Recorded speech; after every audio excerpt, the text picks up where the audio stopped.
the stars, wherever you are, wherever you go. Hey guys, what's up? Thanks so much for tuning in again this week.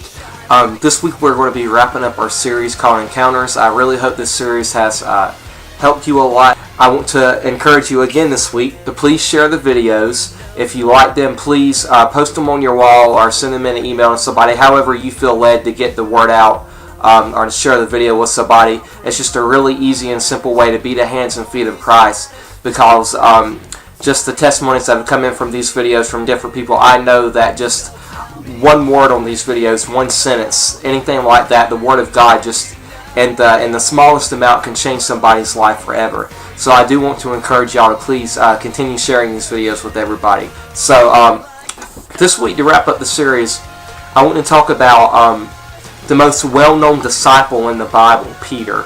And Peter is my favorite of all the 12 disciples. He's a lot of people's favorite of the 12, simply because we know more about Peter. It says more about Peter in the Gospels than it does any other disciple. We see more interaction between Peter and Christ than any other disciple. We know more about Peter, and you know there's just more in the text about Peter in the Gospels than there is any other disciple. And so I wanted to title this teaching this week, From Failure to Fighter. And I want to look at a passage in John 21, and I'm not going to read it because it's a long passage and it would just take too much time for what I want to bring out of it, but I want to go through it. And I encourage you to go back and read the passage after you watch this, just to see for yourself what I've taught about. But in John 21, basically what you have is this. Jesus has just risen from the dead, and he's already appeared to his disciples twice. And the thing you have to know about this is while Jesus walked this earth, Peter was the most outspoken of all the disciples. If you've ever been, I don't know, if you've ever been on a team or played team sports, or if you've ever been in a group, say whether it was band or maybe choir, there's always that one person that sort of stands out above the rest, and that's either more outspoken, more vocal, is that person that likes to try to rally the group when things aren't going so well, or just try to band the people together and to unify them, and sort of that outspoken voice that nobody has said, they haven't been declared the leader of the group, but there's just something about them that you see that they take that leadership position and they take sort of a leader's mentality, and you can see that Peter is clearly the most outspoken and is the leader of the pack of the 12 disciples. And you can also see that he thinks of himself like that. Like, not only can you see it in him,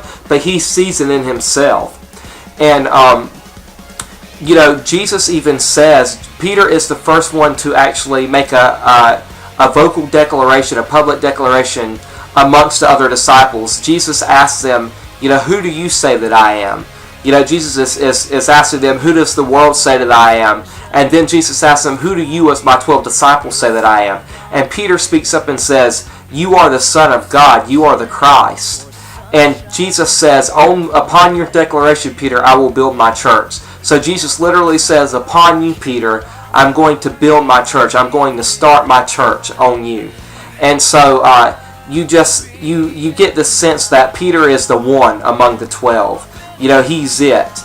And so knowing that really sets up what happens at the crucifixion. Peter's all gung-ho, like a leader normally is, and he's like, I'm going with you to the cross, Jesus, if you die, I'm going to die. And Jesus looks at him and says, no, Peter, you're going to deny me 3 times before the rooster crows.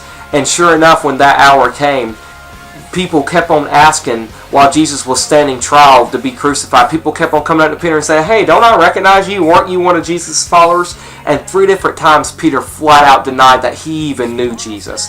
Not only that he didn't follow him, but he didn't even know Jesus. And so you have to understand that this crushed Peter, because like anybody knows, people who have that leadership mentality, they put the whole world on their back a lot of times, and they take it upon them to be perfect and to strive for perfection and to strive for a gold standard. And so him denying Jesus 3 times just totally crushed that.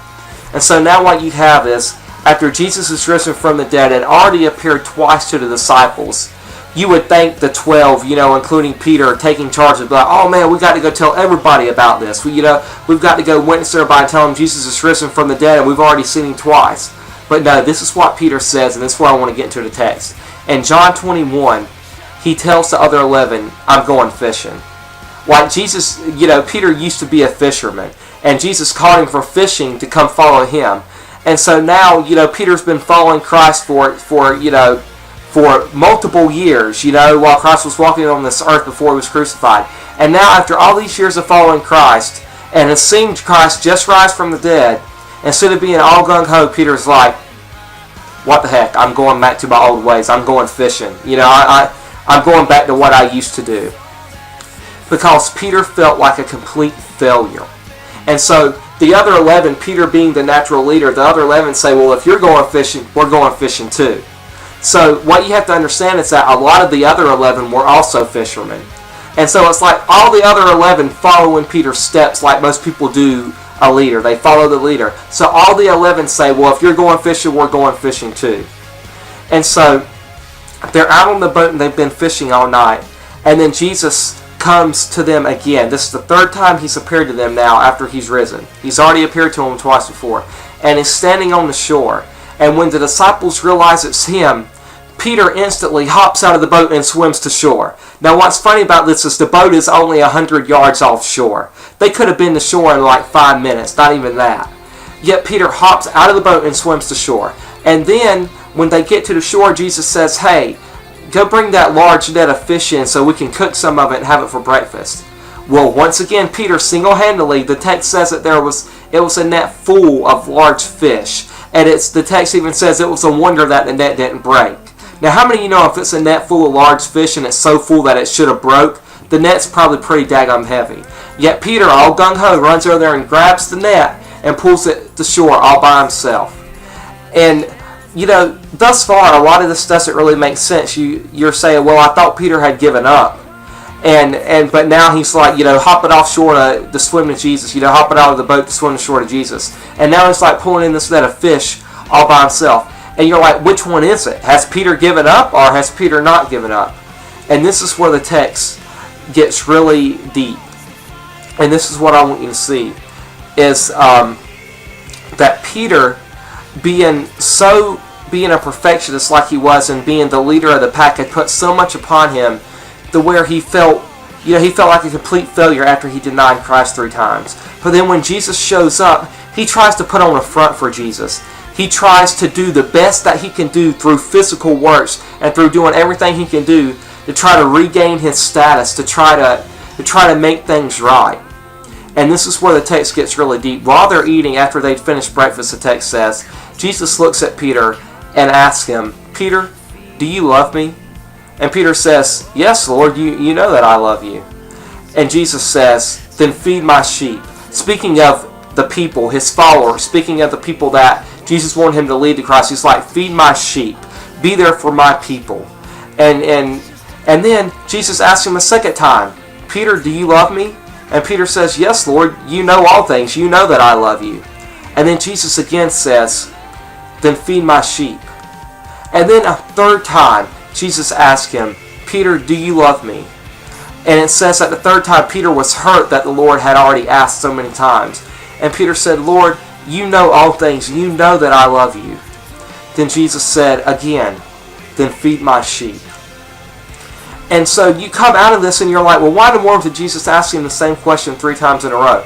And this is what Jesus was trying to get Peter to understand. Is that, you notice he didn't ask Peter, Peter, what are you going to do for me? Peter, why did you deny me? Why didn't you stand up for me? Or Peter, what are you going to do for the cause of Christ once I'm gone? Tell me what all you're going to do to make things right here. All Jesus said was, 1, do you love me? And 2, do you love my people? Are you going to love my people? Are you going to love my children, my creation, and bring them to me? Bring them to a knowledge of me as their Savior. And see, this is what I want you to understand. In the New Testament, the Apostle Paul says this.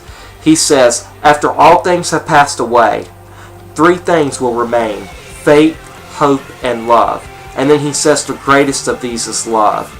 And this is what I want you to understand. The reason I entitled this message this week, From Failure to Fighter, is this.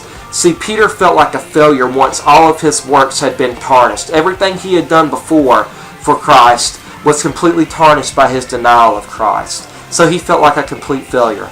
But this is what Jesus wanted him to see. He wanted Peter to see, Peter, listen, none of that other stuff matters. If you want to truly be a success, if you want to be a leader among leaders, if you want to stand out, there's only two things that matter in the Christian walk.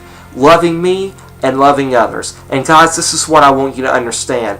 When we try to be perfect as Christians and we try to make Christianity all about following rules and all about becoming a better Christian by doing better works or behaving better in our acts, then this is what happens. We will always be doomed to become a failure.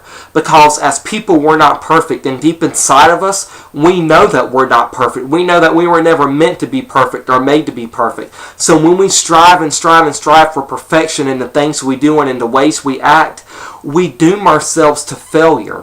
And if we get in the mindset in our Christ that Christianity and the walk with Christ is all about becoming perfect, then it's like you get the mindset that I can never succeed, because deep within you, you know you will never be able to be perfect. That's something that's within all of us, that we know we were not made for perfection. So when that happens and when we mess up and we have in our minds that Christianity is about trying to become perfect, then we give up. We feel like a failure and we see no reason to keep trying to be a Christian. We see no reason to keep trying to follow Christ. But guys, guess what? Just like Jesus gave a rallying cry to Peter and gave a pep talk to Peter and said, listen, Christianity is about two things. Do you love me? And are you going to love my people? And this is what Jesus wants us to see. Just like Apostle Paul said in the New Testament, the greatest of all these is love. Guys, Jesus wants us to see that the way we can go from being a failure to a fighter is if we have something worth fighting for. Let me tell you this, there's no such thing as a perfect Christian. But there is a such thing as a faithful Christian. There are no perfect Christians, there are only faithful Christians. And what faithful means is when you mess up, when you do something you know you shouldn't have done, or say something you know you shouldn't have said as a follower of Christ, or you slip away from Christ and there's that distance there between y'all. If you feel like perfection is the goal of Christianity, then you're doomed to be a failure. You won't have anything to fight for. There won't be anything worth fighting for. But when you realize that Christianity is all about loving Christ and loving others, that love that you know Christianity is all about, that gives you something to fight for. So even when you get knocked down, you can say, you know what, I messed up. I did fail. But you know what? I can still love God and I can still love others. Even though I feel like a complete failure right now, that doesn't stop me from loving God and loving others. Let me tell you this. Do you realize I could be paralyzed right now and still have the ability to love God and to love others?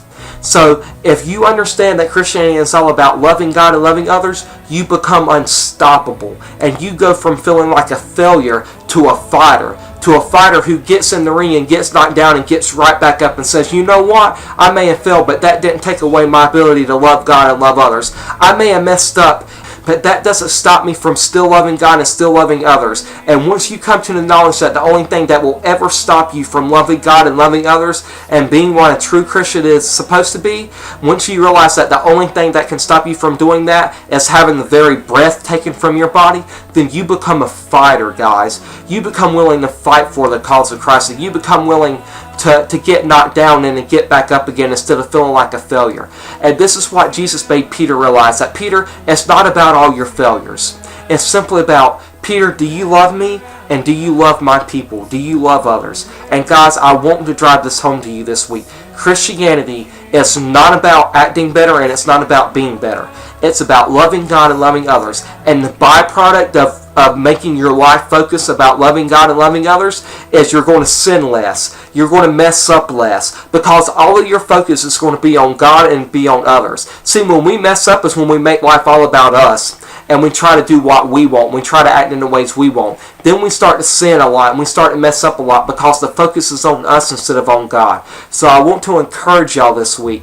Guys, go from a failure to a fighter and understand, just like Jesus made Peter understand, that Christianity is only about two things: loving God and loving others. Guys, I hope this has encouraged you today, and I will see you next week. God bless.